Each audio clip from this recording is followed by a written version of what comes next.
تبارك الذي نزل الفرقان على عبده ليكون للعالمين نذيرا۔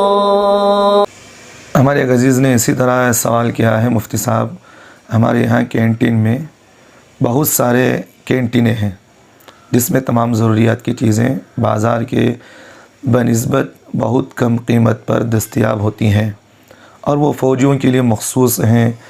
داخلے کے لیے ایک کارڈ ہوتا ہے، ان لوگوں کے پاس اس کے ذریعے اگر وہ ہمیں شاپنگ کرا دیں تو یہ ہمارے لیے جائز ہوگا یا نہیں؟ جواب دیں نوازش ہوگی۔ سوال کرنے والے محمد اختر الایمان، جموں کشمیر۔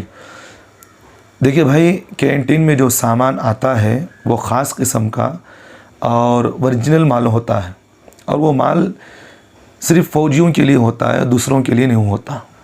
اب حکومت جس آدمی کو کارڈ دیتی ہے وہی آدمی وہ کارڈ استعمال کر سکتا ہے۔ اب کسی آدمی کو دوسرے کو کرائیں گے تو اس کی شرعاً اجازت نہیں ہے، حتیٰ کہ اگر حکومت لوگوں کو اگر یہ معلوم ہو جائے، حکومت کو اگر اس بات کا علم ہو جائے کہ بھئی آپ نے جو حکومت مجھے کارڈ دے رکھی ہے میں دوسروں کو بھی اس کو ڈسکاؤنٹ کے ذریعے سے دلا دیتا ہوں، تو حکومت اس پر بہت سے سخت کارروائی کرتی ہے۔ تو اس لیے شرعاً اس بات کی اجازت نہیں ہے کہ آپ اپنے کارڈ سے دوسروں کو کم قیمت پر کوئی چیز دلائے، کوئی چیز کھلائے پلائے اور اس کو اس مال کا مالی بنائے۔ اس بات کی شرعاً اجازت نہیں ہے، ایک طرح کا ایک دھوکہ ہے، اور شریعت میں دھوکہ دینا جائز نہیں ہے۔ اور اللہ کے رسول صلی اللہ علیہ وسلم نے فرمایا من غش فلیس منا، جو دھوکہ دے وہ ہم میں سے نہیں۔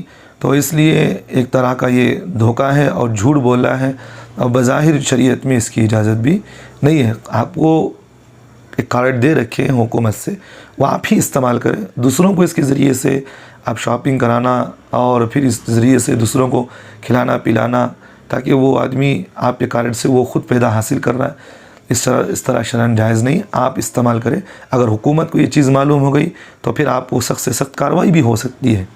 تو جان اور مال کی حفاظت کرنا یہ بھی تو ضروری ہے، تو اس لیے ان سب چیزوں سے پرہیز کریں اور اس طرح کی بے اصولی اور بے ہودگی کے کام نہیں کرنا چاہیے۔